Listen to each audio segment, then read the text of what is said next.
Minuto 1 en la pantalla de C5N. Hoy más que nunca, la realidad.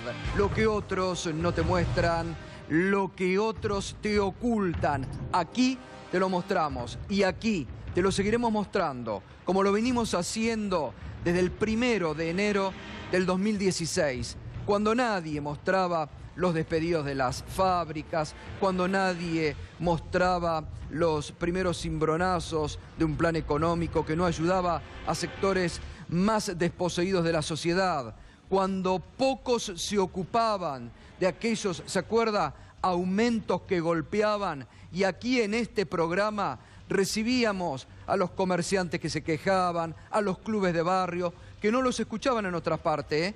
Aquí los escuchábamos, no los escuchaban en otra parte, aquí los escuchábamos. Por eso nuestro compromiso está a la vista desde hace mucho tiempo y vamos a seguir en el mismo camino sin claudicar, porque nuestro compromiso siempre es con usted y con la realidad, que aquí la mostramos día a día. Cueste a quien le cueste, le guste a quien le guste. Pero ese es nuestro compromiso, con la realidad, con nuestras convicciones, y lo seguiremos haciendo día a día. 50 días de la desaparición forzada de Santiago Maldonado. 50 días en la que el gobierno ni la justicia le han dado respuesta a una familia que sigue con la angustia del primer día pidiendo por la aparición con vida de Santiago Maldonado. Y en 50 días que se siguen sumando los papelones de la justicia, como la que mostrábamos ayer, lo del juez mandando a buscar rastas a la provincia de San Luis, a una peluquería. ¿Qué pasó?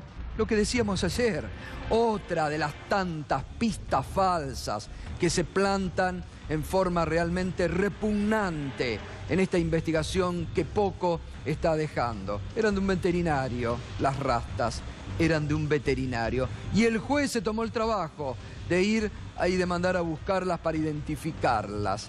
Y la verdad que sigue dejando mucho que desear la investigación del juez Otranto, y de eso nos vamos a seguir ocupando esta noche aquí en Minuto 1.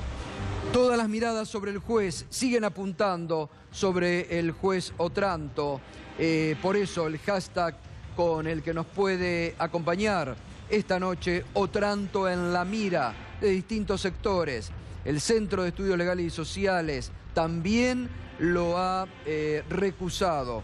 Gastón Chilier va a estar esta noche aquí con nosotros para hablarnos en detalle de cómo está la investigación por la desaparición forzada de Santiago Maldonado. Había balas y no la levantaron. Gravísima la denuncia. Enseguida le vamos a presentar el documento de policías de Río Negro que denuncian que cuando hicieron el rastrillaje en tierra mapuche encontraron balas de pistolas 9 milímetros y de FAL que no habían sido utilizadas, y que avisaron al juez y la fiscal, y el juez y la fiscal dijeron que no había que levantarlas. Y lo que nos faltaba, realmente, lo que nos faltaba. Se abre la importación de carne de Brasil, made in Brasil, como si fuera poco, con todas las importaciones que en algunos sectores están mandando a la lona. Esta noche va a haber trabajadores de Adidas. 112 trabajadores fueron echados de la fábrica de Adidas en Esteban Echeverría, producto de las importaciones de zapatilla que se hacen de Oriente. Y se sigue abriendo la importación y el gobierno dice que no perjudica a nadie. De eso nos vamos a estar ocupando también en esta noche. 50 días de la desaparición de Santiago Maldonado, 50 días en los que nos seguimos preguntando en este programa, ¿dónde está Santiago Maldonado? No vamos a dejar de preguntar en este programa, ¿dónde está Santiago Maldonado?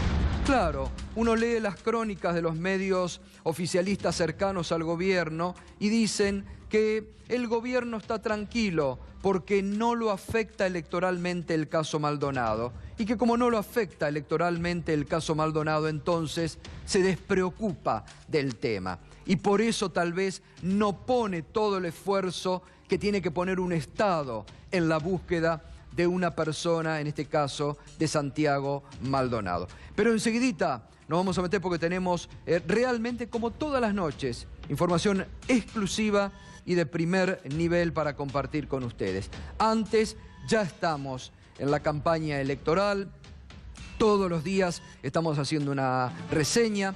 Enseguidita va a estar aquí con nosotros la intendenta de La Matanza, Verónica Magario, una pieza central en el esquema político de la provincia de Buenos Aires y en el armado de Unidad Ciudadana. Enseguida vamos a estar con Verónica Magario hablando de las estrategias de campaña. Pero bueno, hoy la expresidenta, que todos los días está recorriendo un distrito importante de la provincia de Buenos Aires, estuvo en la zona de Lomas de Zamora. Volvió a Lomas de Zamora, otro acto multitudinario donde dijo lo siguiente. Todos debemos entender que para que nos vaya bien a unos, nos tiene que ir bien a todos, porque si no es imposible.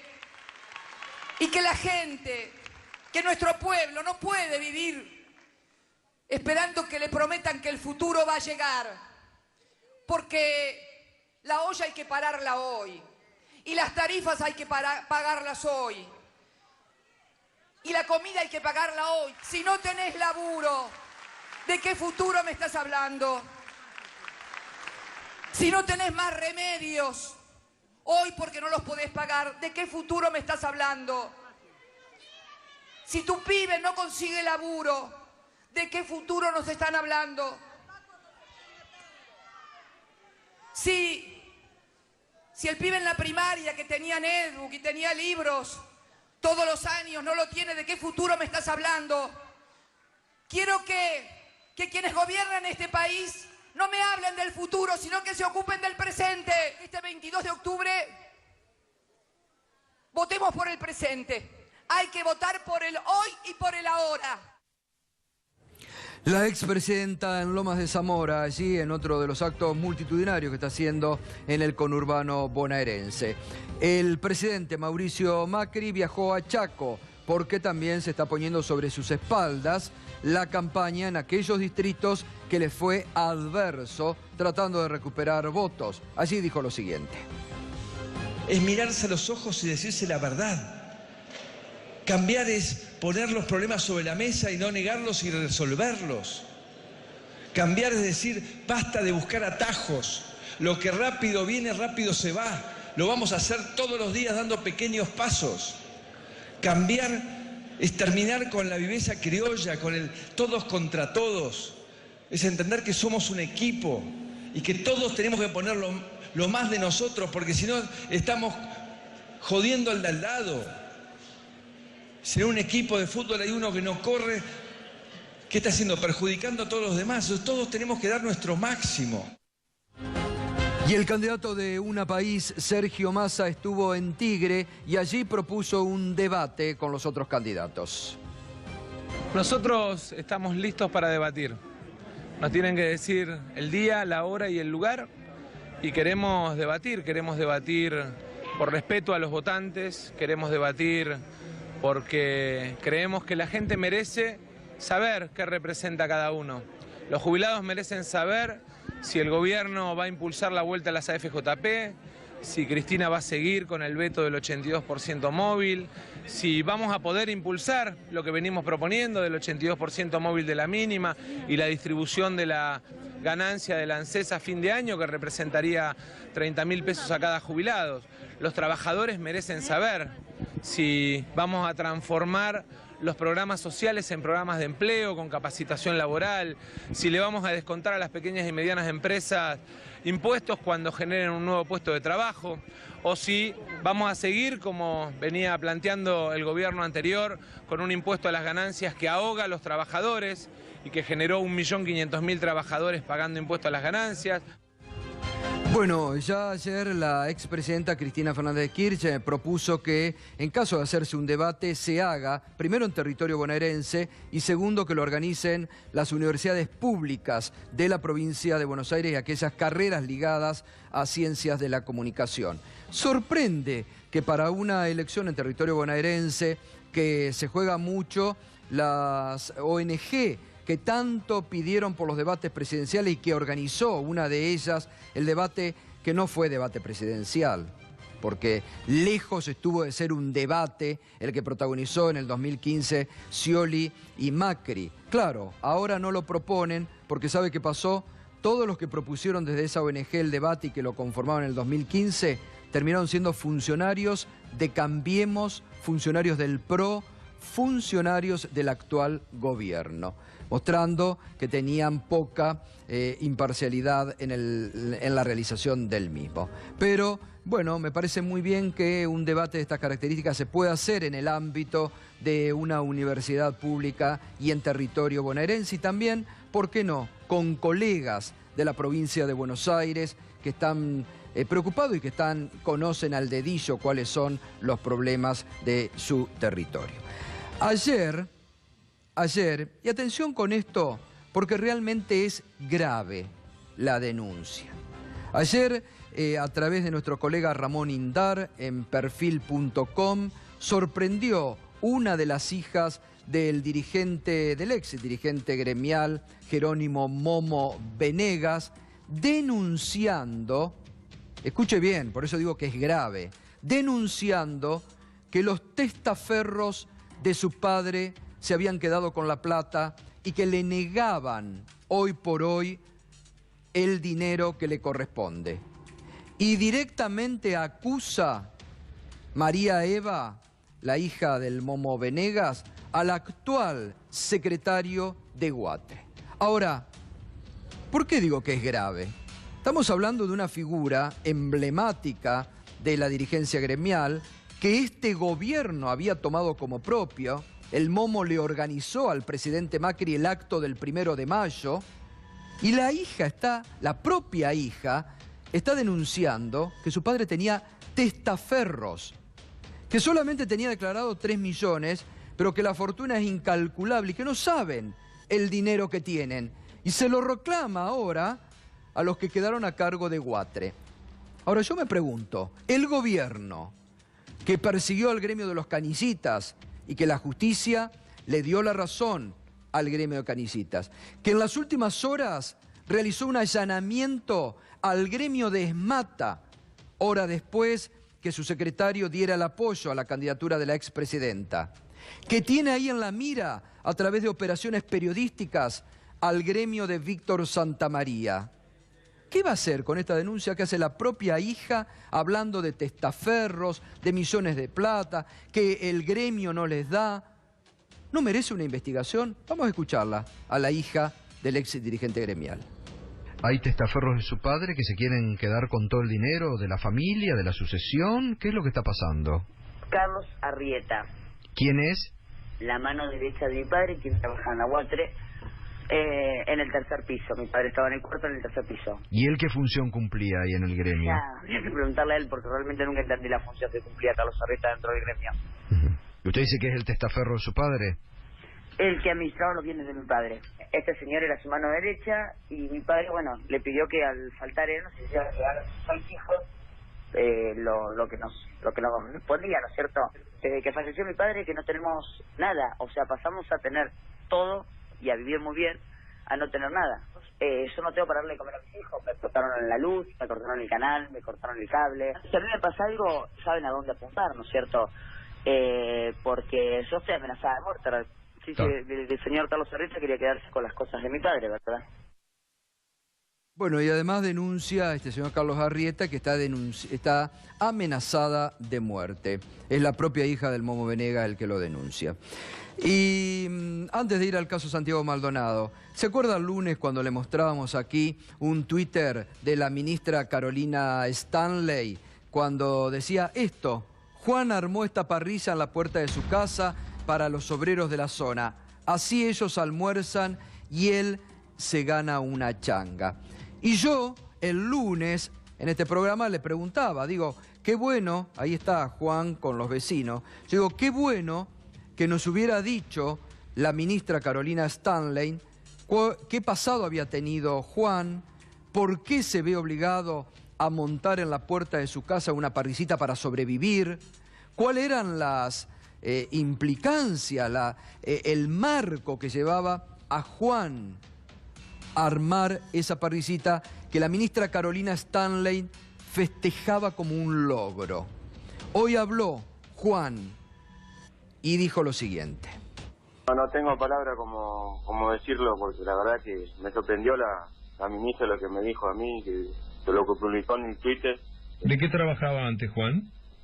Albañil. Estaban sacando obra y los maestros mayores de obra nos agarran de vuelta para continuar, así que me quedé sin trabajo, ya hace 3 meses que estoy sin trabajo y no consigo nada. Nada. Voy a Capital, a provincia, a todo alrededor de provincia de Escobar y no consigo nada. No tengo para cargar la sube y no me da el bolsillo para salir todos los días e irme a Capital, encima lo que vale el boleto a Capital, una fortuna, y no tengo. Tengo 2 chicos en Rosario, estoy separado hace 4 años y hace 5 meses no le aplazo un plato de comida para ellos. La ministra le pregunté, ¿y el trabajo para cuándo? Dice, más adelante sale todo esto, dice, pero van pasando los meses y yo sigo sin trabajo.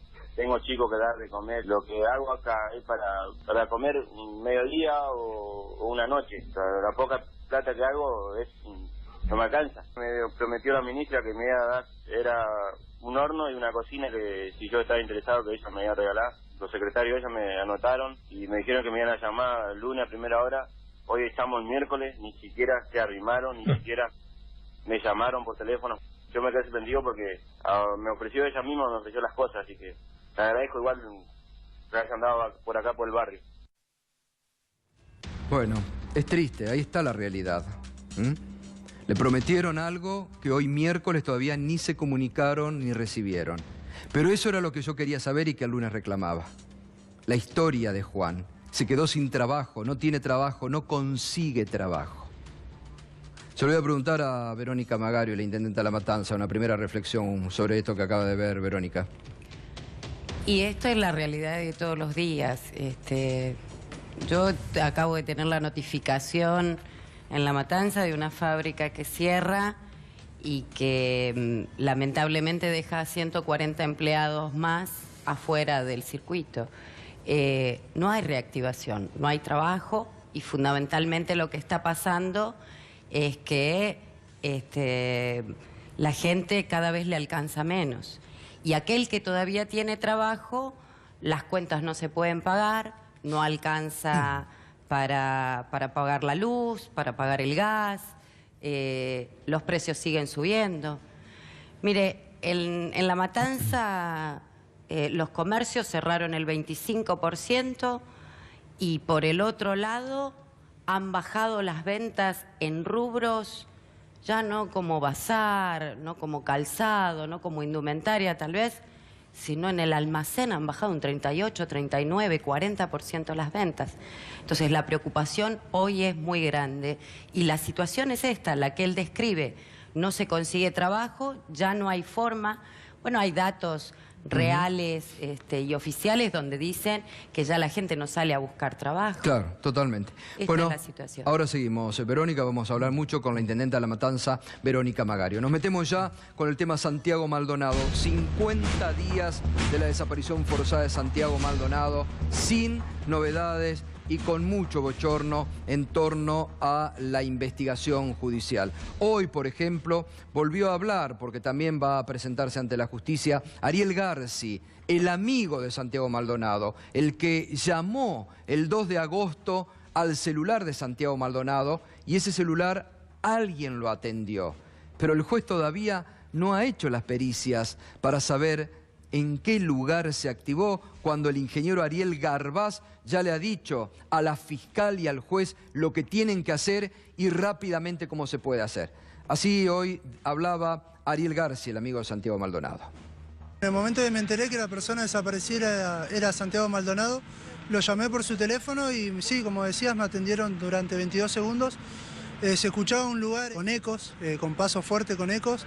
Y bueno, después de los 22 segundos me cortaron el llamado, inmediatamente volví a llamar y ya el teléfono daba apagado. Yo llamé a Santiago al número chileno, ¿no? Era el número que él siempre tenía encima. Ese teléfono, la verdad, no sé dónde está. Lo debe tener algún efectivo de gendarmería, lo deben tener encanutado con las pertenencias que tenía Santiago Maldonado en el momento, ¿no? Lo están buscando.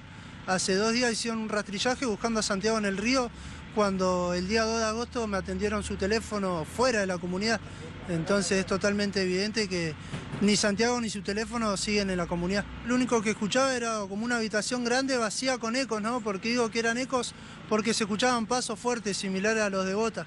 Yo estuve detenido el 10 de enero en la anterior represión que sufrió la misma comunidad y esos sonidos me quedaron en la cabeza. Hace no mucho vino un perito de Buenos Aires, el cual estuvo trabajando con la llamada.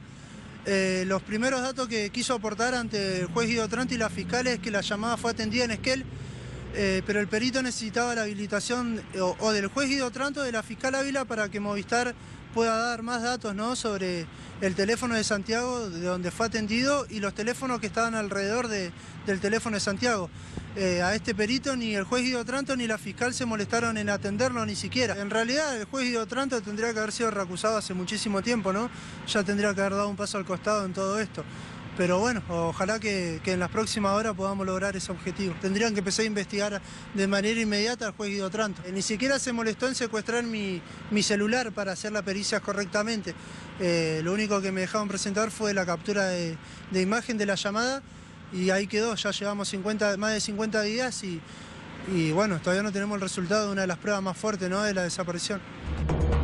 Bueno, ahí está el testimonio clarísimo de Ariel Garci, lo que el propio amigo Santiago Maldonado, por qué el juez, la fiscal nos proceden a ese peritaje, y es muy llamativo realmente. Fíjese, el 1 de agosto estaba allí Santiago Maldonado, donde está marcado en rojo, aquí en la ruta, en el corte de la ruta 40, allí es donde se lo ve por última vez, allí es donde desaparece Santiago Maldonado.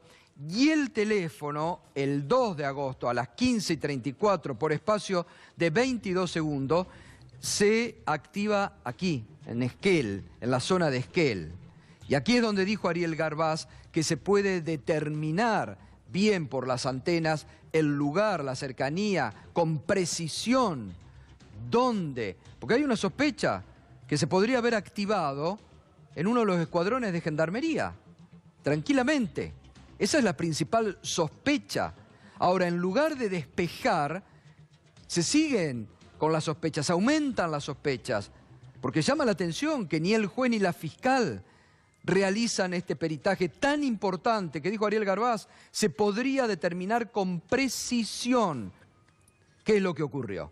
Además, el juez hace el allanamiento allí en la zona mapuche y cuando el teléfono de Santiago Maldonado se activa en Esquel, el 2 de agosto, la verdad, nada cierra. Pero mire este documento ahora, este documento oficial que trae todavía más sospecha a la causa, firmado por policías de Río Negro que participaron del allanamiento del 2 de agosto.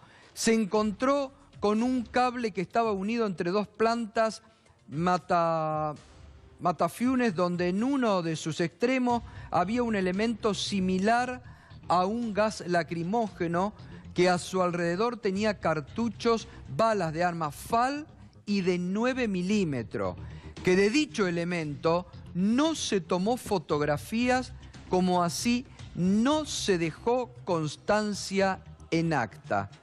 Que de inmediato se acercó la fiscal, quien le dijo que no se iba a levantar eso, las balas de FAL y las de 9 milímetros, porque no se buscaban esos elementos, sino que estaban buscando evidencias de la persona de Santiago Maldonado. Esto está firmado por, ahí está, bueno, que mientras se retiraban, el can Duque, el perro rastreador, se acercó nuevamente al primer puesto de avanzada, donde marcó ese lugar, observando el causante que había más cartuchos de bala de arma calibre 9 milímetros, que en ese momento le volvió a decir a la fiscal que había municiones en ese lugar, a lo que la doctora le manifestó que no iban a levantar esos elementos porque no era lo que se estaba buscando. Firma esta acta, comisario inspector José Eduardo Ruiz, bueno, y otros dos. Esto ocurrió el 2 de agosto. Ahora, fíjese qué grave esta denuncia, porque está determinando que había cartuchos de 9 milímetros y de FAL. Es decir, que esos tiros que nosotros veíamos, ¿fueron utilizados ahí esas armas? ¿Y por qué ni la fiscal ni el juez procedieron a levantar y a investigar si se habían disparado, por qué estaban en ese lugar? Realmente, ¿cuántos problemas que va arrojando esta causa? Y ayer lo adelantábamos, el otro elemento que realmente disparatado, que el juez... Aquí está, los Andes, falsa alarma pone. Santiago Maldonado no se cortó el pelo en una peluquería de San Luis. Y realmente pareciera que nos quieren tomar de tontos. A la cantidad de pistas falsas que hemos venido denunciando, que cómo los distintos medios han venido plantando y siguen plantando a estas ridiculeces y a las que el juez ayer le dedicó tiempo. Un local de Villa Mercedes fue allanado hoy porque la dueña dijo que había atendido al artesano. En realidad era un veterinario de 28 años. Otra de las tantas pistas falsas que se siguen sembrando para desviar la atención, para embarrar la cancha y negando aún a Santiago Maldonado. Adolfo Pérez Esquivel reclamó hoy también sobre la investigación y sobre el juez. Bueno, lamentablemente el juez debe ser separado, yo estoy de acuerdo con Sergio Maldonado, ¿no? La misma la fiscal, porque no tienen imparcialidad y después están muy presionados por el Poder Ejecutivo Nacional. El juez Otranto realmente no puede actuar de esta manera y decir, bueno, estamos buscando un ahogado. No están buscando un ahogado, están buscando una persona que todavía no sabemos el paradero donde se encuentra. El gobierno nacional no actuó tan tarde, trató de evitar la investigación, trató de diluir, y esto fue todo lo que hizo la ministra Bullrich, ¿no? ¿Qué rol tiene la ministra Bullrich para usted? Nosotros hemos pedido la separación de su cargo. No puede seguir al frente del Ministerio de Seguridad porque está generando mucho más inseguridad. Bueno, y hoy el juez Otranto rechazó la recusación presentada por el Centro de Estudios Legales y Sociales, el CEL. Dijo que el rumbo que adopté no sea del agrado del organismo querellante, no implica que yo haya prejuzgado. Es la consecuencia necesaria de la interpretación de las pruebas. Y está Gastón Chillier, que es director ejecutivo del CEL. Gastón, gracias por venir. Gracias por la invitación. Primero, ¿qué merece esta respuesta que les dio el juez a la recusación que ustedes plantearon? A ver, yo digo, un planteo general es, hoy se cumplen 50 días de la desaparición de Santiago Maldonado y yo creo que el Estado argentino ha fracasado en la obligación de garantizar la verdad a la familia y a la sociedad. Y ese fracaso, en parte, está dado por la investigación judicial, como vos mencionabas antes, pero también por la respuesta del gobierno. En relación con la investigación judicial, nosotros lo recusamos en función de las entrevistas periodísticas que dio al diario La Nación, donde de alguna manera él adelanta su hipótesis opinión, claro, sobre que se habría ahogado, sí. O sea, por un lado, adelanta la opinión y prejuzga, pero por otro lado también rechaza cualquier tipo de responsabilidad de gendarmería, digamos. Y de acuerdo, nosotros el CES participa tanto en el habeas corpus como en la desaparición forzada y... Una vez, digamos, nosotros creemos que la desaparición es la principal hipótesis y la responsabilidad de Gendarmería es la principal hipótesis, y siendo que a medida que se van cayendo el resto de las hipótesis que de alguna manera y muchas fueron planteadas con gran inconsistencia en gran medida por el Ministerio de Seguridad, la hipótesis principal se va consolidando, digamos. O sea que Santiago Maldonado estaba el día primero en el corte de ruta, que hubo un operativo ilegal y violento de Gendarmería, que por lo menos entre 10 y 15 gendarmes llegaron al río y que hubo una escaramuza y que, de acuerdo a los testimonios, habría sido detenido allí. En ese sentido, el juez Otranto decide creerle a los gendarmes, a pesar de que en sus declaraciones, que fueron presentadas mucho tiempo después por Gendarmería y por el Ministerio de Seguridad, mucho tiempo después de rechazar cualquier tipo de responsabilidad, y decide no darle ninguna credibilidad al testimonio de los miembros de la comunidad. En ese sentido, ahora ahí también, Gastón, disculpe, ahí también el juez no está tomando ya una posición evidente de decir todo lo que venga de la comunidad mapuche lo rechazo, no me sirve para nada, solo creo lo que me trae el gobierno o la Gendarmería, que es la principal implicada en estos momentos. Definitivamente, y ese es el motivo de la recusación, que esperemos que mañana la Cámara que la va a decidir lo entienda así. El juez decide de alguna manera creer una sola versión de qué sucedió, a pesar, y eso es interesante, es que los testimonios, y sobre todo el principal testimonio, pero hay otros, fueron confirmándose inclusive por testimonios de los propios gendarmes. Claro, los propios gendarmes. Los testimonios de los gendarmes, la mayoría son contradictorios. Son contradictorios entre sí.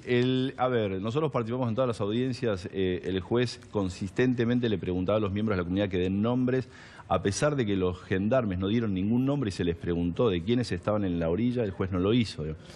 Los testimonios de los gendarmes dicen que efectivamente uno dice que tiró una piedra, uno dice que alguien dijo tenemos a uno dice... Llegaron al río, lo vieron en el río. Con lo cual eso le va dando credibilidad al testimonio de los miembros de la comunidad. A pesar de eso, digo, a 50 días... El juez Otranto dice que no tiene ninguna prueba o la valoración de la prueba. El problema es que la valoración de la prueba ya la hizo. Claro, ese es el problema. Además, otra cosa, acá no merece ya porque los propios testimonios de los gendarmes desmienten al comandante Escola. Escola dijo, en ningún momento llegamos al río, en ningún momento nuestros hombres tomaron contacto con alguno, y esto fue desmentido. Yo creo que esa es la otra dimensión del problema de este caso gravísimo, es la respuesta del Poder Ejecutivo, del Gobierno, del Ministerio de Seguridad. Digamos. Efectivamente, Escola en sus testimonios públicos, y alguno dado en expedientes administrativos, dice y miente deliberadamente y es desmentido por gendarmes. Pero el problema de esto es que el Gobierno, desde el día 1 hasta casi el día 40... deliberadamente estuvo ocultando información a la causa, a la sociedad y a Naciones Unidas, donde contestó de diversas maneras. Entonces, yo creo que si el gobierno, el día 1, donde hay denuncias serias, hay un testimonio de una persona, dice que hay una persona desaparecida, dice, miren, efectivamente hubo un operativo, fue violento y lo vamos a investigar, y pone a disponibilidad a los jefes de ese operativo, no tendríamos esta crisis de magnitud que tenemos hoy. Totalmente. Y eso, lamentablemente, la respuesta cuando dicen que las organizaciones politizan esto, la peor respuesta política es negar cualquier tipo de responsabilidad antes de investigar. ¿No es extraño que no se haya convocado ni siquiera como testigo a Nocetti? Digo, a ver, Nocetti... Siendo que estaba ahí, ¿no? A ver, yo creo que la responsabilidad de Nocetti, que de acuerdo la ministra ya la descartó, que el propio juez también adelantó opinión la semana pasada, me parece que es muy prematuro descartar cualquier tipo de responsabilidad. Me parece que la ministra Bullrich trató de, por un lado, calificar el hecho públicamente discursivamente. Te interrumpo, ahí estamos viendo, perdón, te interrumpo, porque ahí estamos viendo la foto de Nocetti cuando fue el día del operativo. De hecho, digo, hay testimonios de esa foto, de cuándo estuvo ahí, y también de hasta dónde llega el nivel de responsabilidad. Pasamos de que de Gendarmería no tenía absolutamente nada que ver, dicho en el Senado, dicho en el almuerzo con Mirta Legrand y dicho en Naciones Unidas, fueron un gendarme que se le fue la mano. En el medio hay ocultación de información, ocultación de imágenes y ocultación de testimonios que van siendo presentados de una manera especulativa de acuerdo al... Pero además, Gastón, lo más grave aún, el mismo día que la ministra estaba diciendo eso en el Senado, sus funcionarios ya estaban interrogando a los gendarmes y esa información fue ocultada por la ministra. Esa información fue presentada el 10 de septiembre. Hasta esa fecha, desde el Ministerio insistían con la hipótesis de que Gendarmería no tenía nada que ver. Y esa información, como vos decís, esos testimonios en 3 sumarios distintos, ya estaban arrojando que efectivamente había sucedido algo en el río, había habido algún tipo de encontronazo con los miembros de la comunidad, había habido un piedrazo, y por otro lado, en cuanto a la legalidad del procedimiento, no había orden judicial, no fue flagrancia, y las fotos de los gendarmes cargando piedras hablan de un procedimiento que fue una especie de vandalismo, con lo cual, digamos, decir de plano que la Gendarmería no tiene nada que ver, me parece que es el peor mensaje posible, es el peor mensaje para los gendarmes que sí quieren aportar pruebas y que de alguna manera no quieren quedar pegados con eso, pero también es el peor mensaje para la justicia. Me permite un minuto, vamos a Esquel, estamos con Adrián Saloña, que está cubriendo la información allí desde el juzgado del doctor Otranto. Adrián, buenas noches.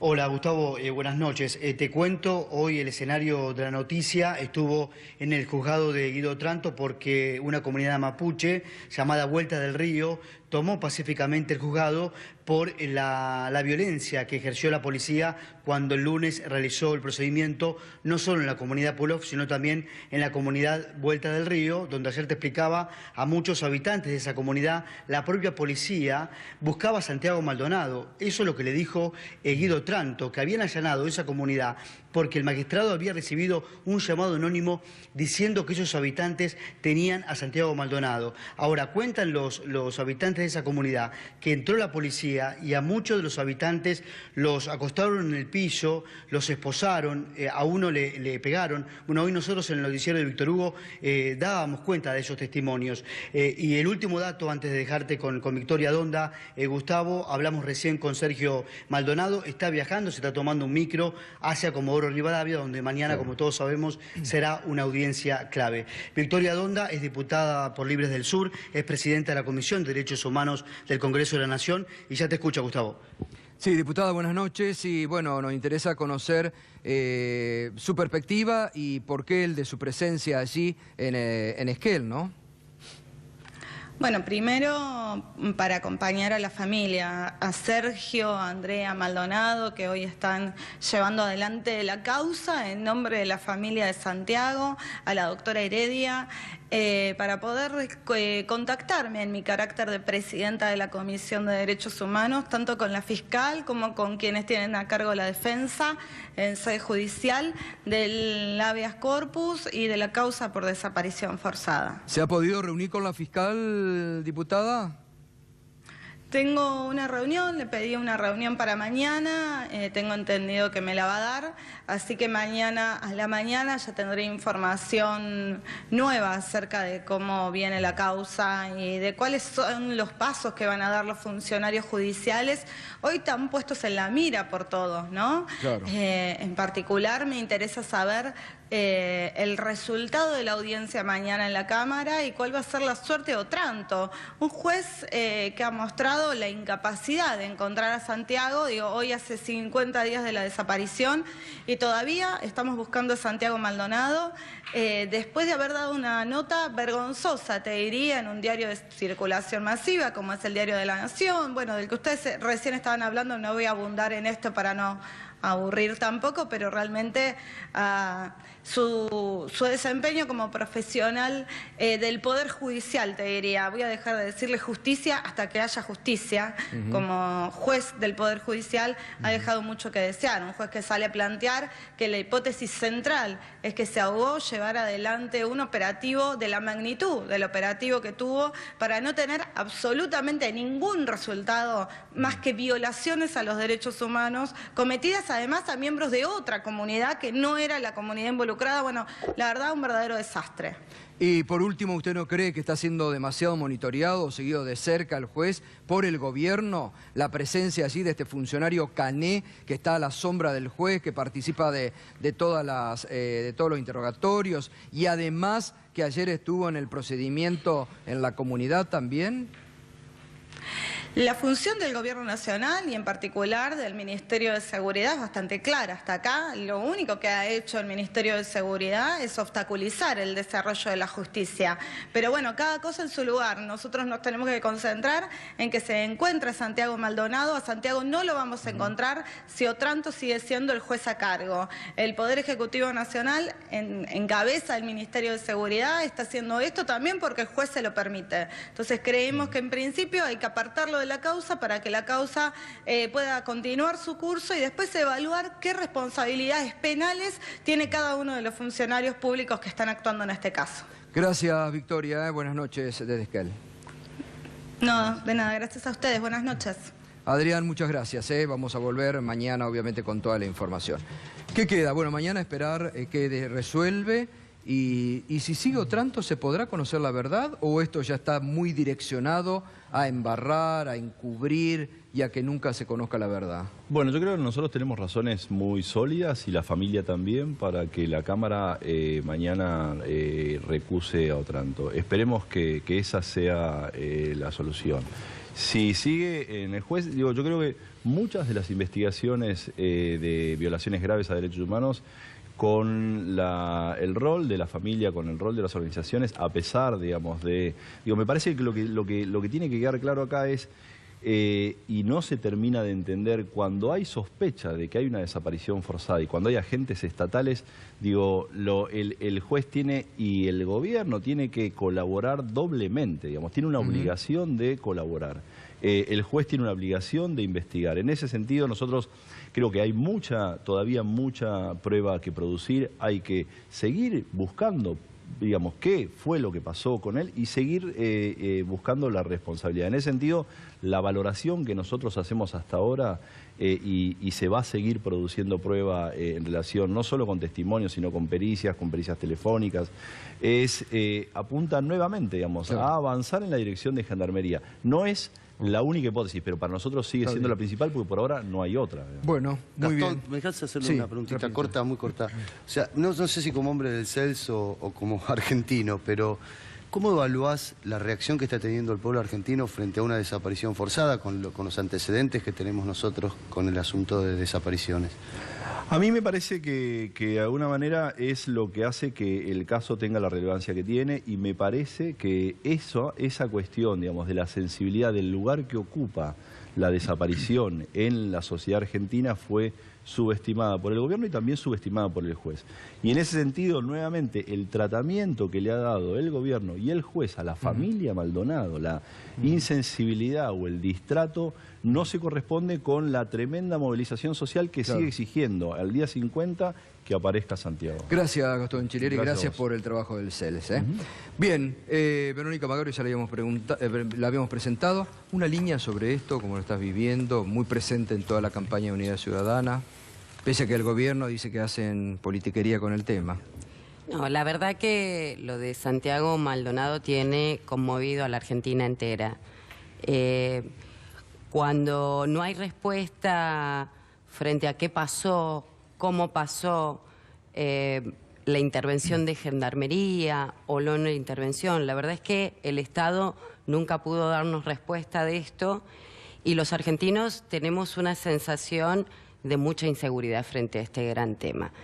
Y para nosotros es una gran preocupación que se den situaciones como esta en un Estado democrático, donde creíamos que estas cosas no las íbamos a volver a ver, donde fundamentalmente pedimos que el Estado se haga responsable y que tome las acciones pertinentes. No se puede tapar, ocultar lo que ha pasado y necesitamos resolverlo pronto porque acá está habiendo una desaparición de la seguridad de los argentinos y fundamentalmente además viene sin respuesta del Estado, ¿no? Primero la ausencia de respuesta del Estado está clarísima, como que si no les preocupara el tema, pero además todo lo que estamos viendo sobre cómo actuó la Gendarmería, con piedras, con hacha, en la forma desorganizada, que agarraron uno de los pelos, que lo tiraron, eso también es preocupante, ¿no? Absolutamente, un accionar muy represivo, un accionar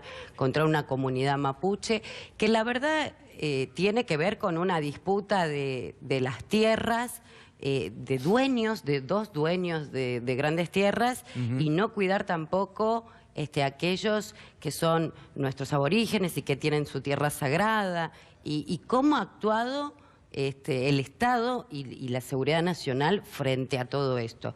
En el medio de eso, una desaparición forzada que realmente conmociona a toda la sociedad y que los argentinos no queremos ver más esta historia. Por eso decimos que el gobierno nacional tiene que dar una rápida respuesta, que tiene que aparecer Santiago Maldonado y que además estas cosas no pueden suceder más en la Argentina. ¿Cómo está viendo la campaña de aquí a octubre? ¿Cómo ve la candidatura de Cristina, el relanzamiento que se ha hecho, la actividad de estos días? Bueno, estamos con mucha tarea, caminando por los barrios. La verdad es que nosotros vemos que en octubre este espacio, Unidad Ciudadana, se está convirtiendo en la oposición real para poner un freno al ajuste. Estamos convocando a todos los sectores para que nos acompañen. Nosotros tenemos que tener en la Argentina y en la provincia de Buenos Aires específicamente una oposición clara que frene el ajuste. ¿Por qué? Porque realmente, Silvestre, se viene una segunda fase del ajuste. Y nosotros ya lo estamos viendo en nuestros barrios y en nuestros lugares. Cuando la gente me pregunta, ¿a cuánto se me va a ir la luz? Hoy estoy, el otro día, ayer precisamente, me mostraban en un barrio de La Ferrer, una familia trabajadora, Mario, me decía, me vino 3.500 pesos de luz. ¿A cuánto se me va a ir después de las elecciones? Porque me preguntaban, nos están mintiendo, nos están diciendo que ahora pagamos el gas en 4 cuotas, pero ¿qué va a pasar después de las elecciones? Y esta es la cuestión que se vive cotidianamente. Estamos muy preocupados por lo que va a aumentar la luz después de las elecciones, lo que va a aumentar el gas, lo que va a aumentar el transporte. ¿Qué va a suceder con el dólar? Ya hemos visto un dólar propuesto en el presupuesto nacional de casi 20 pesos y sabemos que posiblemente va a llegar a muchísimo más, a 22 pesos. Realmente el dólar cuando sube, los precios suben y lo único que pasa acá es que los precios siguen subiendo y los salarios van en una escala hacia abajo. ¿Cómo evalúa usted el resultado de las PASO? Ajustado. El resultado de las PASO claramente ganó Unidad Ciudadana. Fue deplorable el tema de la manipulación que se hizo con los números. Claramente hay un 65-70% de los bonaerenses que le dijeron no a María Eugenia Vidal, que le dijeron no al ajuste. Realmente creo que ha ganado el no al ajuste y que creo que lo que hay que hacer este 22 de octubre es fortalecerlos. Miren, la situación de la renovación de alquileres hoy, las familias que empiezan a dejar los autos en las calles, los padres que ya no pueden pagar las escuelas privadas y empiezan a buscar matrículas en las escuelas públicas, claro. O peor aún, las prepagas, que ya no se pueden sostener más. Esta situación es la que fundamentalmente creo que ganó, esta situación que no queremos más, este ajuste que no queremos más, es el que ganó el 13 de agosto y es el que tiene que volver a ganar el 22 de octubre. Por supuesto, Unidad Ciudadana ha sido la propuesta con mayor fuerza y ahí es a donde los convocamos a todos, para poder decirle basta a esto y ponerle un freno y empezar a trabajar algunas cosas, Silvestre. Tenemos que empezar a discutir rápidamente ganancias. Hay que sacar ganancias, porque no da más el bolsillo de los trabajadores. Hay que volver al impuesto a la riqueza, porque la verdad que hemos trasladado, le hemos sacado a los ricos y le hemos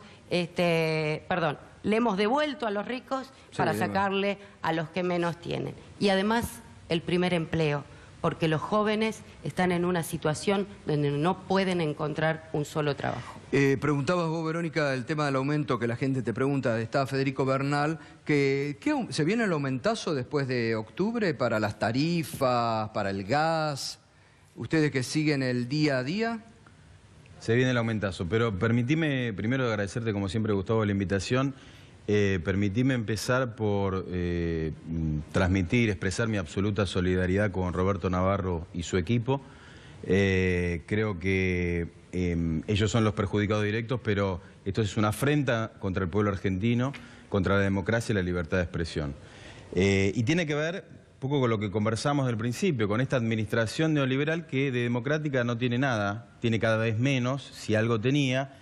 Tiene que ver con una administración de empresas, de corporaciones, que además son empresarios y dueños de corporaciones mentirosos, estafadores e inescrupulosos, y que están llevando el país a la hecatombe.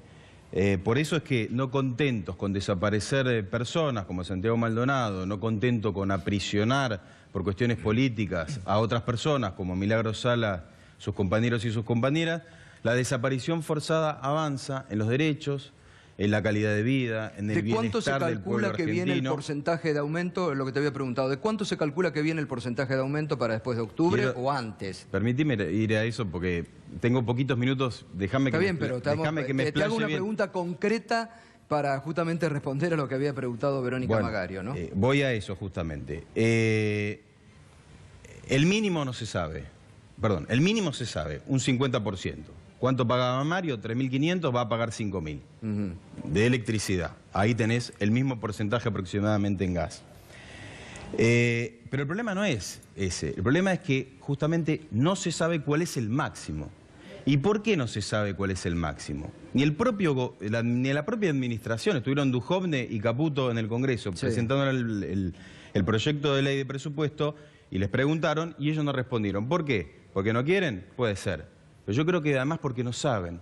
Y no saben ni ellos mismos porque, primero, sobre las tarifas, sobre el precio de la energía, al estar dolarizada, incide la devaluación. Macri va, después de las elecciones, va a devaluar. De hecho, el presupuesto estima el año que viene un dólar a 19 y pico. Estamos en 17 y pico, casi 18. La devaluación va a impactar sobre las tarifas y van a aumentar en proporción a esa devaluación. Después tenemos la contradicción propia de las empresas que se adueñaron del Ministerio de Energía. Yo me resisto a hablar del Ministerio de Energía a lo que es una cámara de empresas. Las cámaras de empresas son cámaras de empresas, los ministerios son ministerios y deben estar ocupados por funcionarios. Acá hay empresarios. Entonces, en esas empresas, en la puja de intereses por esas empresas, nosotros tenemos que agregar que, por un lado, en el caso del gas, las petroleras se van a llevar el 60% del incremento a través del incremento, valga la redundancia, del precio del gas en boca de pozo, pero después tenés las transportistas y las distribuidoras, cuya indexación y que incide en un 40% en la tarifa depende de la revisión tarifaria integral, de la RTI, depende del índice de precios mayoristas y del índice de precios al consumidor, es decir, de la inflación. Y acá esta administración nos viene prometiendo, desde antes de asumir que la inflación va a ser de un dígito, el año pasado fue 40 y pico, 50, este año 25. Entonces, tampoco se puede terminar por ahí. Pero además algo muy importante, que no se puede determinar, ni nosotros, ni la administración de Macri, porque la política económica no la fija Macri, no la fija Duhovne, ni el padre del corralito del déficit cero, Federico Sturzenegger. La fija el Fondo Monetario, la fija la troika de acreedores buitres y de toda la especulación financiera, el terrorismo financiero. Entonces, ¿qué quiero decir con esto? Que si el FMI, después de las elecciones, que es otro factor que incide en la cantidad de incremento que va a tener las tarifas, si el FMI no está conforme con las metas de reducción fiscal, entonces nos van a apretar a todos más. ¿Para qué? Para que sigan bajando los subsidios que no disminuyeron, que el pueblo argentino está cubriendo esos subsidios de su bolsillo, y entonces van a aumentar anunciaron que va a bajar los subsidios del transporte, es decir, va a aumentar el transporte también. Va a aumentar el transporte y van a aumentar la tarifa. Sí, y a ver, los subsidios es muy importante. ¿Por qué? Porque esta administración dice que los subsidios de 5.700 millones de dólares de 2015 eran subsidios regresivos. Ahora, ¿qué va a pasar? Este año las petroleras van a percibir aproximadamente la misma cantidad, el mismo monto, pero la mitad lo va a poner directamente en su bolsillo el pueblo argentino. A eso le llaman subsidios progresivos. Cambia quien pone el dinero y cambia quien lo recibe. ¿Y esto cómo impacta? ¿Eliminación de subsidios, que aumente el transporte en las clases menos pudientes y en las más necesitadas? Pero, a ver, imagínese, Silvestre, lo que decía, si le llegó una boleta por mes de 3.500 pesos de luz. Sí, para muchos es impagable ya. Se va a convertir después de octubre, en noviembre o los primeros meses del año en 5.000. Como mínimo. Ojo, ojo, sí, como mínimo. Pero ojo, que ya estaban anunciadas para el segundo semestre del 2018 un ajuste todavía mayor de las tarifas. Entonces, ¿cuánto va a terminar pagando una familia que está pagando hoy 3.500 pesos de luz? Va a terminar pagando, no sé, 10.000 pesos de luz. Estamos diciendo una barbaridad. No quiero pensar ni en el gas ni en el transporte, que ya se habla del doble del transporte. Pero además, esta es la historia, a ver, perdón, un segundo. Esta es la historia de sacar los subsidios que teníamos sobre las tarifas, que impactan fuertemente no solo en la economía familiar, sino también en las pymes, porque impacta de la misma manera. Hoy es el Día de los Jubilados. Vengo de haber estado en distintos centros de jubilados, hoy charlando con ellos. Y me decían su gran preocupación, 2.000, 2.500 pesos están pagando de medicamentos. Hoy me contaba Olga que ni siquiera el Lotrial le cubre para mí. Sí, una tremendo, locura. ¿no? Pero tremendo, además sí. me decía, si yo no tuviera a mis hijos, en este momento no tengo cómo vivir. Claro. Entonces, habría que hacer una tarifa especial para los jubilados, hay que hacer unas tarifas especiales de acuerdo a la situación, porque una familia que gana, no sé, 12.000, 15.000, 20.000 pesos Sí. no puede estar pagando estas tarifas. Hay que hacer una tarifa especial para las pymes porque realmente uno de los grandes cimbronazos que está sufriendo nuestras pequeñas y medianas industrias, y en La Matanza lo vemos cotidianamente, tienen que ver con estos tarifazos, además de la apertura de importaciones. Digo, hay que proteger absolutamente. Y lo que yo siento, no sé, Silvestre, si lo siente todo el mundo, nos tienen metidos en una burbuja de falacias y mentiras, y nos dicen que esto va a ir de a poquito mejorando. Ya nadie cree esto. Ya nadie cree y estamos todos muy preocupados por lo que va a pasar. Por eso, realmente, el 22 de octubre es muy importante lo que cada ciudadano haga con su voto, porque de esa manera va a implicar una opción de parar esto o seguir cada vez con más ajustes. Gracias, Verónica, como siempre. Gracias Muy a amable. ustedes. Gracias, Buenas Federico, por acompañarnos esta noche. Bueno, pausa, ya volvemos.